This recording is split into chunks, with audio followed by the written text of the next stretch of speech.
John Balfour is our next speaker. He's the president of Perfect Power, which was founded in 1998. His vision is to, or mission and vision is to mainstream renewable technology, make it easy. I was once told way back, one of my careers was that I was in the solar business for a while. I used to sell solar panels in southern Colorado, and I was told solar energy isn't going to get popular until it sells for $19.95 at Kmart, takes no maintenance, and will walk your dog. He's an integrator. He does planning and installation of alternative energy systems. He's been into solar since 1977, which was just before it really became fashionable. He's a master of environmental planning from ASU. And he's also had a business called The Energy Doctor since 1981 in Arizona. So let's welcome John Balfour.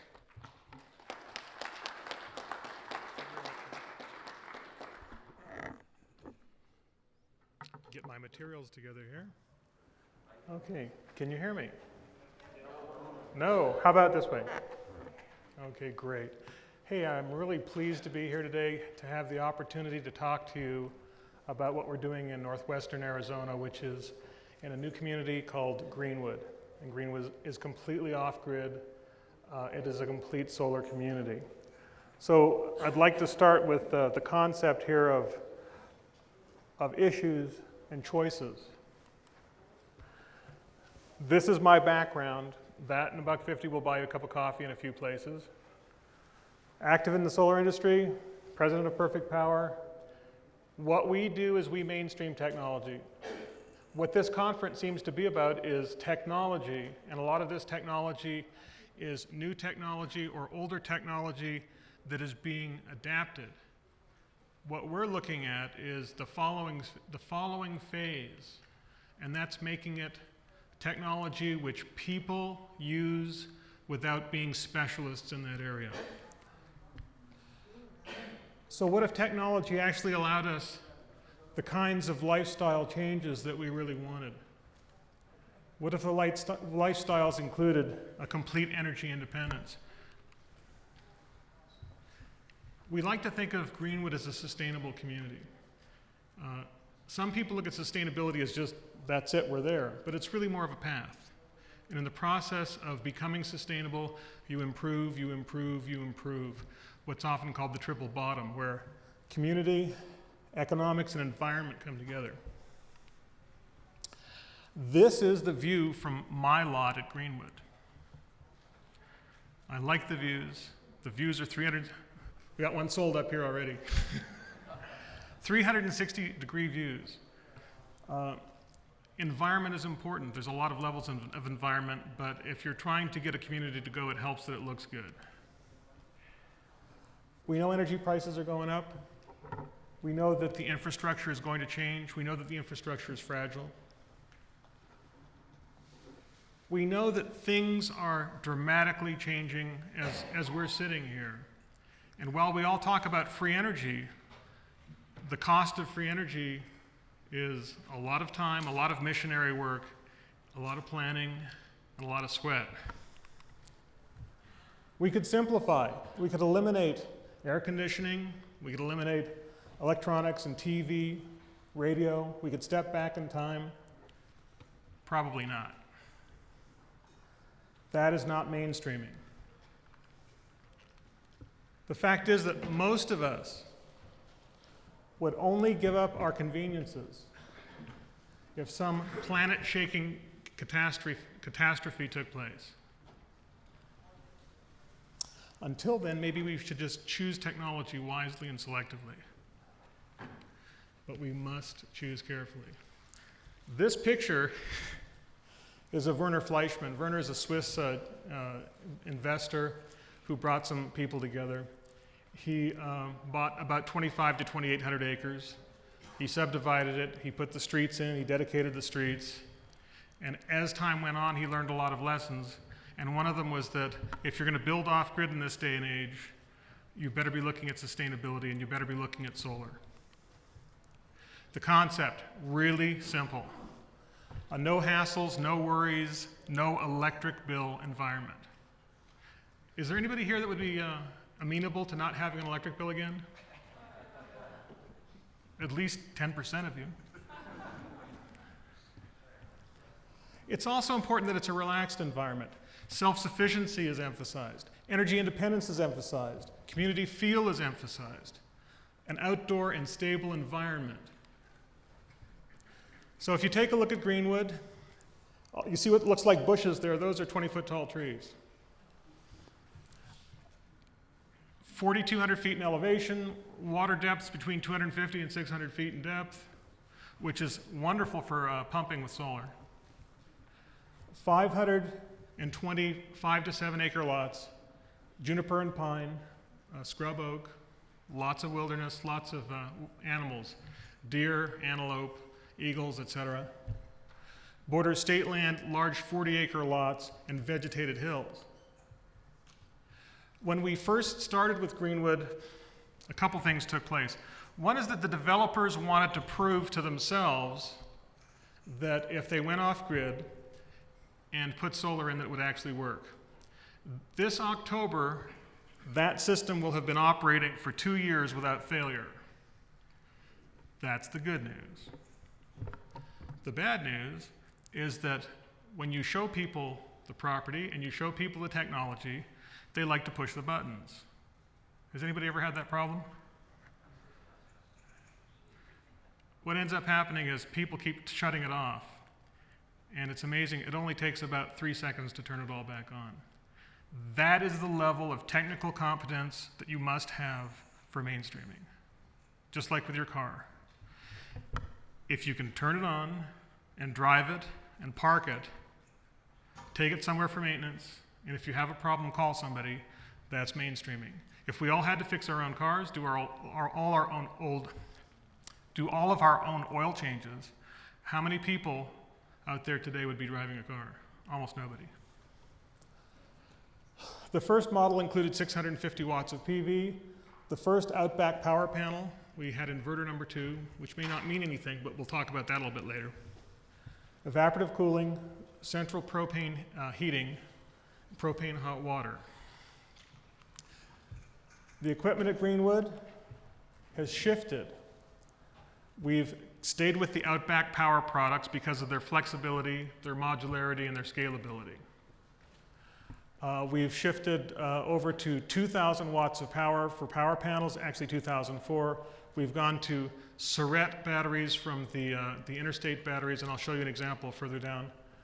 And we are flush mounting the panels whenever possible. When we did the office, we put them very low for the summer, and people would start to climb up on the roof to see them. So from an insurance perspective, we kicked them back up, and we've done away with quite a liability. The base system is designed for a part-time family, people who go up for 2 or 3 days at a time, or maybe Christmas, New Year's, maybe a week or 2 during the summer, those types of things, where they've got mostly some cooling issues to deal with, and they're not doing a lot of laundry, they're not doing a lot of stuff with dishwashers, etc. When you have a larger family, you'll add to the system. Battery backup is adjusted to use.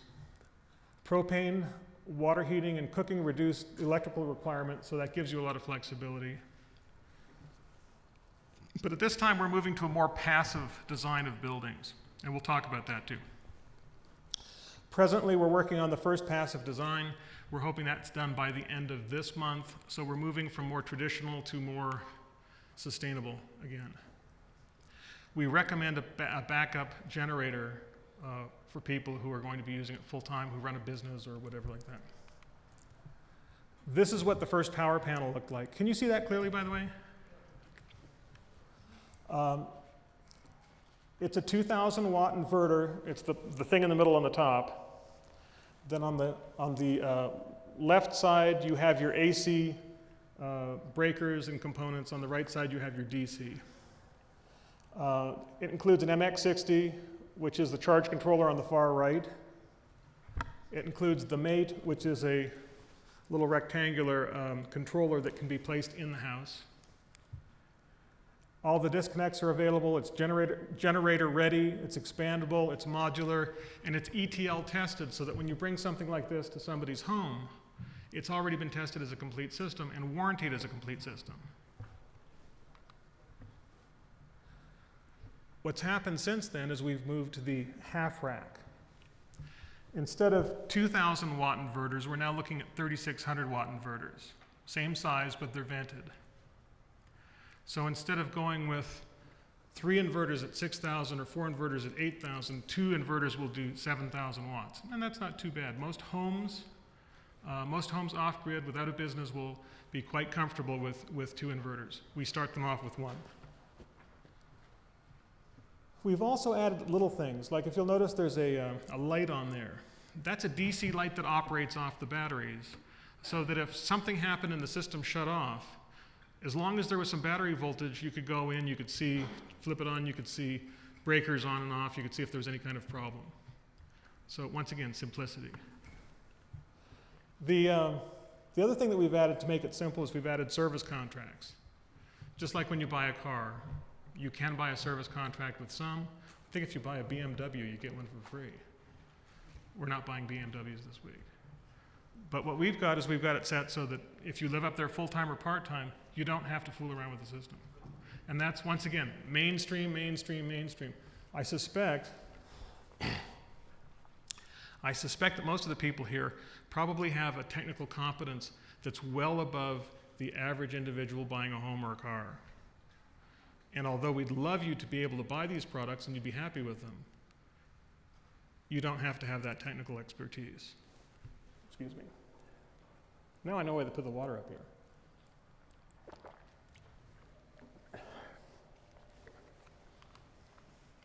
This is a look at the inside of some of the components. And one of the things you'll notice is there's plenty of room to work. If changes need to be made, you can see everything inside is modular. So that instead of having to do what you did in the old days, the inverter quits working, you have to ship it back for repair. Most of these products can be completely maintained on site. That is a big change. The other thing is everything is accessible. A couple screws and you're inside. We've gone to larger bus bars so that now it's easier to wire additional things in. So for example, on a power panel, you could have a generator backup. It could be PV powered. You could have a windmill or a fuel cell or any exotic type of energy source that might be encountered over the next 10 to 100 years. And so that flexibility is a good thing to have. The other thing that's a good thing to have is when we had our first inverter, which I said was inverter number 2, there were upgrades to the inverter. Some were hardware upgrades, some were software upgrades. The last upgrade, I love this story, the last upgrade was done by the broker. How many of you would trust your real estate broker to come in and work on your technology? Is there, it's got to be one of you. Is there anybody out here that would trust your real estate broker, even if he's a swell guy? There, we got one guy there, yeah. And how long have you had your license? I'm from the Netherlands, and our company is doing Good. He's from the Netherlands. He's from Europe, where they're about 3 or 4 years ahead of us. We used to be ahead. Something happened. He did the upgrade. He did it with cell phone help. Now, a technician who's done it before could do it in 5 to 10 minutes. It took him 15 minutes to do it.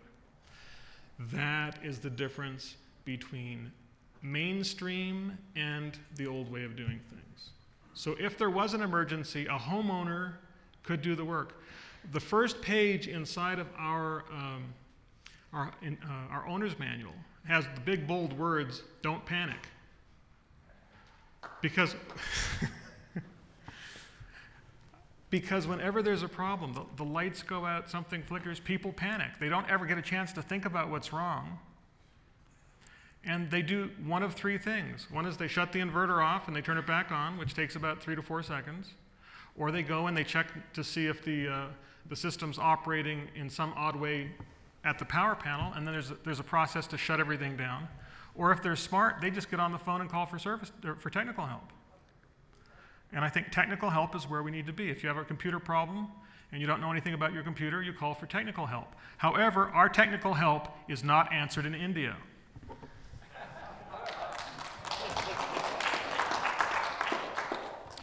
Originally, the first system you saw used sharp collectors, 165 watt panels. Great technology, wonderful, no complaints about the product. We decided last November to drop sharp. It was a good decision because early this year they abandoned the American market. They can get 50 cents more a watt in Europe, and so they're not selling here.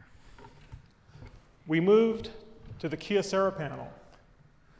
2 watts more for each panel, slightly different characteristics, very high performance. By the way, there's a new generation of panels supposedly coming out later this year. The efficiencies are going up, the sizes are staying the same. Originally, we were using the UL16 high-capacity interstate battery for our mainstay. We had 16 of these in each system. It's a great product. Works wonderful. The only problem is there are lots of connections to 16 batteries. Every connection is an opportunity for a problem. We went from 415 amp hours to 820 amp hours for our batteries. The energy density is higher for the footprint. We've cut the connections in half, and we've also cut the number of cells so that there's less evaporation. We also tend to put water miser caps on, which give you the ability to recover some of the water so that if you forget to water the batteries every month, you may be able to go a little bit longer. We'll talk about that. I see a question there. Oh, and we went from a 1-year warranty to a 10-year warranty. Can you clearly see the battery box on the left? You can see the 16 batteries. You can see all the wiring. We've designed the battery boxes so that you can open them up, you can get into them, and then you can lock them.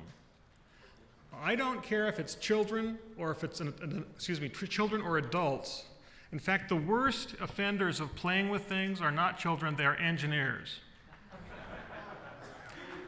Yeah, who? My dad is an engineer, my great-grandfather is an engineer. I know. You don't let them get in, you don't let them start to take things apart. Yes, they can get them back together. The question is when. They may even make them work better. This is mainstream. This is not technology development. So when I keep coming back to the mainstream, it's a very important point. On the right side, you see the power panel again. You'll see that it's accessible. You can get into it. You also have the battery bank to the right, or to the left, so that you can close it up, and now you've got a work shelf to put things on while you're working. Ooh. Sustainability with aerated autoclave concrete. How many of you are aware of AAC? 1, 2, 3. The man from the Netherlands, I knew he was going to say yes. So basically about 10% of you have heard about a technology that's been around 60 or 70 years that is manufactured in 300 facilities around the world, and for some reason we don't use it. It's a very simple concrete technology, very high insulation values. When it's finished, it's aesthetically pleasing. It's fire, insect, mold, and mildew resistant. That is a big issue these days. It's a big issue on insurance. And by the way, if you're out in the woods, you've probably been watching the stories in California and Arizona about everything kind of burning. It's the kind of product that if you have an AAC roof, the house will stand the fire comfortably. You'll have to sandblast it off, repaint it, and go back to living normally again. If you have almost any other any other kind of home other than maybe a concrete home, you go back to blading it and rebuilding from scratch. It's quieter, it's more comfortable, the energy use is incredible. Wall thicknesses, 8 inches give you about an R23, 12 inches give you about an R30, and it's a true R30 and R23. because you don't have insulation that's going to slip down. You don't have 2x4 studs that have a low insulation value, and it's not going to change over the next 50 or 100 years. Whoops. Can you go back one more? Let's see. I'm going the wrong way, aren't I? Did I see the batteries real quick again? Which one? The red one. That one? The good one. The Surette, yeah. That's a 318-pound battery. We like to call them hernia batteries. How many people were told to lift with their knees? 1, 2, okay. It's a heck of a product. By the way, it's made in Canada. Okay. The issue is energy independence and energy security when you come down to it, and you can make the house look like anything. This is an example. This is not at Greenwood, but this is the kind of home you're going to see at Greenwood over the next couple of years. And that's the kind of environment, if you look at the mountains in the back. I don't know about you, but that looks pretty good to me. What do they cost? The 5 to 7 acres in the home starts at about $250,000. That includes the solar system.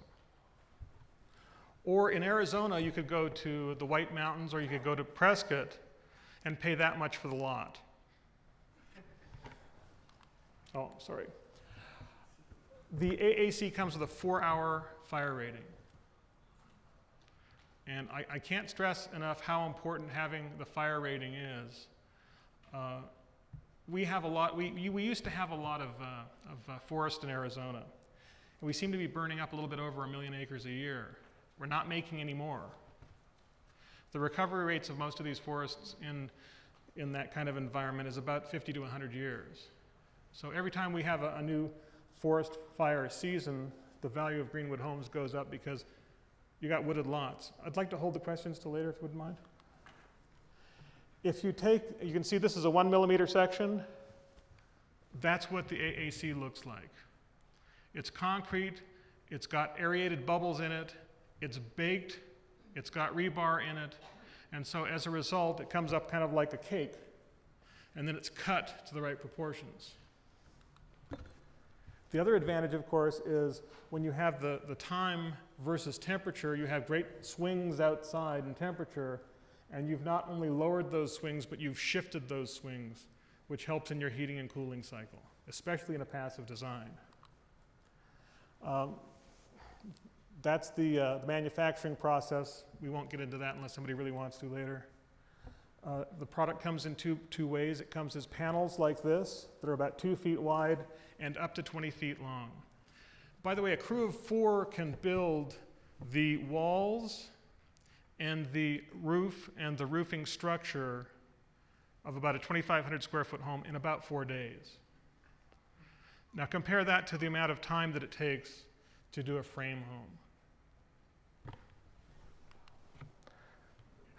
This is something we've been waiting a long time to see. Doesn't look like much, but this is the beginning. This is the beginning of the first AAC building at Greenwood. And you can see, I don't know how clearly you can see, but basically this was done in panels. The panels have holes, there's rebars in the holes. When the wall is finished, they pour concrete into the core so you have a solid home that's not going anywhere. By the way, AAC has a very high earthquake rating also. Do you remember the earthquake in Kobe, Japan? There's about 1,300 buildings made of AAC in Kobe at the time of that earthquake, and 12 of them were damaged. I think everybody saw the pictures of the Kobe earthquake.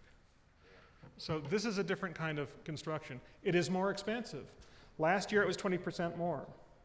But with the rise of energy costs for wood, steel, and concrete, that variation has begun to slim down, and I suspect that by the end of the year or early next year, the construction costs will be about the same. You can kind of see a little bit what the hills are in the background. That's the opposite side of what you saw from our lot. The pieces are lifted into place with a crane. They're put together with a quickset mortar, and they set up very quickly.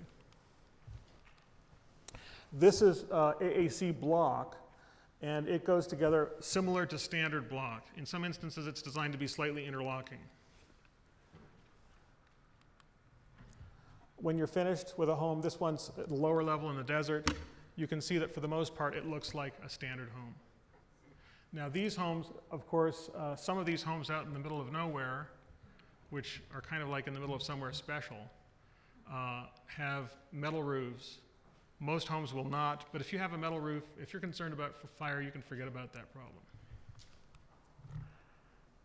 Greenwood Homes and pricing. It's a land home package. In other words, you cannot buy my lot unless there's a home on it, or if you do buy a lot, you have to buy a design with it. And that will be constructed over the next anywhere from 6 months to a year. The packages cost about the same as wooded property in other areas. The interesting thing about that is that in about a year or two after we've gotten into the sales, what you'll start to see is you'll start to see the land prices go up quickly because, does anybody know where Kingman, Arizona is? Yeah. How many of you see Kingman as a thriving, lush metropolis? It's growing, that's true. But you don't see wooded acreage and you don't see those kinds of things. 20 miles away up in the hills, it's a whole different story. People think of that area as being barren, it's not. Prices begin about $250,000. Home sizes begin around 1,400 square feet. They can be customized or completely custom. Options are almost limited, and the CC&Rs are designed to protect property values. And that means this is going to be an upscale community when it's finished. It may not be a super upscale community, but you're not going to see junk cars and you're not going to see businesses with equipment strewn all over the 5-acre lots. Oh, we're getting near the end of this. This is my commercial now, right? Perfect Power. Perfect Power has been around for about 6 years. Our market is the development market, one more time, the development market including builders and developers, residential, commercial, industrial. We have a virtual showroom, which is our internet sales. So we do have a website. We have had international sales into 26 countries, and that grows as time goes on. Our mission is to mainstream renewable energy products and applications. We think that that's a pretty simple and straightforward mission. We do renewable energy systems, designs, integration of services, passive design, marketing support, energy consulting, dealer programs, and we do have an affiliate program. Does anybody know what an affiliate program is? When you get on the internet and you see a little box there that says Amazon, when you click on that, if you buy a book, the person's website that you just visited gets a commission. We have an affiliate program. So for those of you that are looking to get into the solar industry without having to do all the dirty work, come and look at us or give us a call or write us on our email address. We've selected a group of energy products, low energy, using appliances, solar, electric, photovoltaic PV systems, wind-powered systems, fuel cells. We dabbled in fuel cells a couple years ago and realized that the market wasn't ready. They didn't understand what they were selling. Refrigerators, freezers, rangers, and backup power generators, including both AC and DC. Commercial's over. So for our conclusion, what we'd like to do is get into saying that the community is designed to be mainstream for renewables. It's designed for the non-technical customer, but techies are welcome. Seamless energy systems operations, shifting the paradigm of renewables for the development community and customers. We provide solar that's cost-effective and reliable as a primary source of power. And I'd like to say something about that 2 years ago the technology wasn't ready for this. Now it is, and it's getting better, and it's getting better fast. We meet the market needs for comfort and usability, and comfort is essential.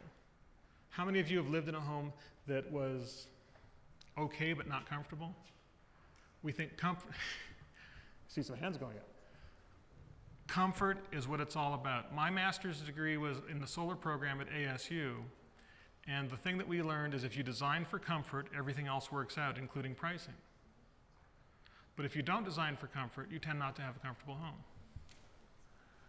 And we believe that it can be considered a superior lifestyle, which includes energy independence, security, and great reliability. So that is my presentation. I'd like to open it up for any questions you might have. Yes, ma'am. Okay, I happen to be allergic to propane, and I was wondering, and that's a, you know, that's a gas product, and I was wondering why you went with it, because, you know, you wouldn't have any heat if there was a problem. Yes. My understanding, and please correct me if I'm mistaken, is that you have some kind of an allergy or chemical reaction to propane. Absolutely. And you're not the only one, by the way. And the question was why we've chosen propane. At this time, we've chosen propane because it's readily available. There are plenty of products that use it. Works in your generator, your water heater, and your cooking, and your space heating. So that's why we chose it. Some of those products are changing. For example, if you do solar water heating, you don't have to use anywhere near as much propane.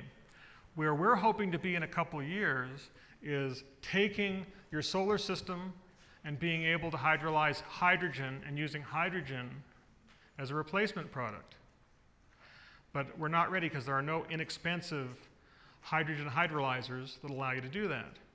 But right now, unfortunately, that's the product we have. Now, if you're interested in using diesel, we could use diesel. But once again, you don't cook with diesel. Do you have any suggestions on what might work better?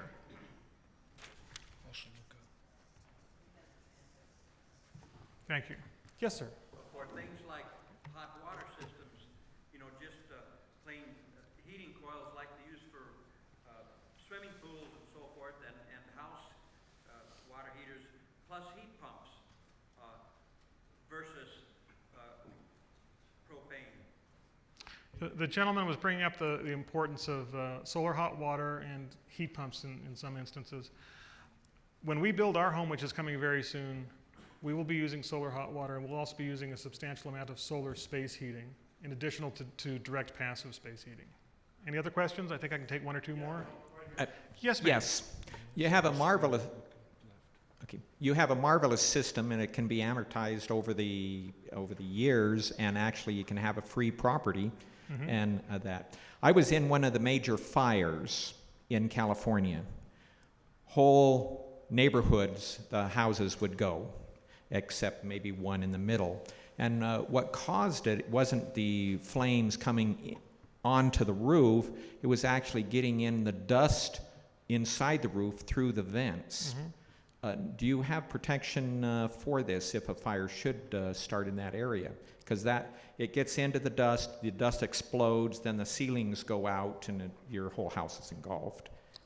Well, everybody heard that. There's two parts to this. One is by going with a solid insulated roof, you do away with a lot of the ducting issues. You do away with a lot of the venting issues. Then you're only taking care of venting for moisture. If you have a fire coming, it's very easy to seal that off temporarily. And that's part of the consideration. If you had a home that you could seal that off, that was built with a non-flammable product, then you know that most of those homes would have made it. Yeah, you have the vents on the end, and then under the eaves you have vents as well, and that was the problem. It's a big problem, yes. Yeah. Well, thank you very much. You have a wonderful system, and I hope there's people that take you up on it, because advertised over, it would be a free way of living. Thank you. Wonderful way of living. Do you have a question, sir? Two questions. First question has to do with your comments. I didn't quite understand when you talked about metal roofs. You talked about the buildings out there with metal roofs. Did you indicate that they were not good for fire, or that they were good for fire?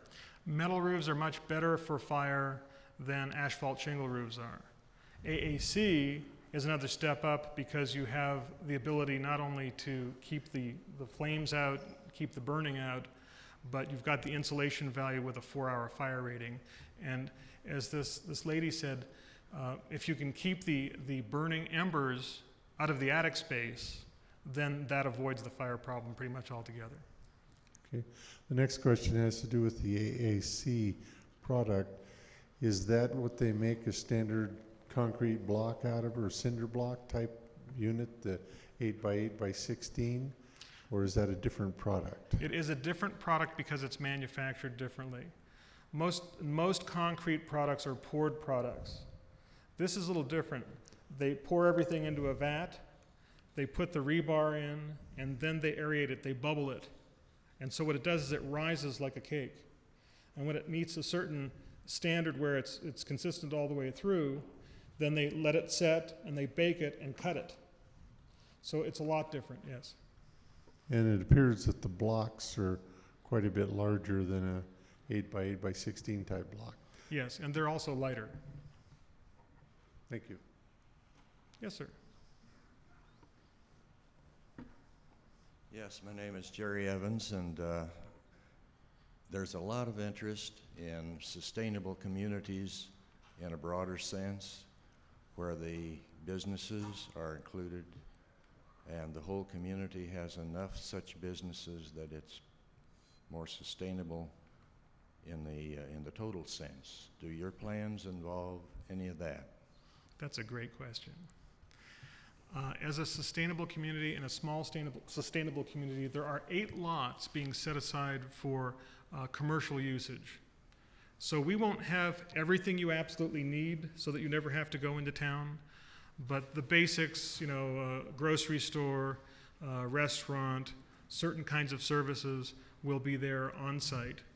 And they will also be off-grid, and they will also be built to the same kinds of construction. And AAC is not the only construction allowed, it's just that AAC allows us to do a lot more in a production-type manner. Thank you. Thank you. If you have any questions, you can write to me at john@perfectpower.net, or you can get in touch with us through our website at www.perfectpower.net, and that's not perfectpower.com, because if you get perfectpower.com, it's a high-performance automotive company. Thank you very much for your time.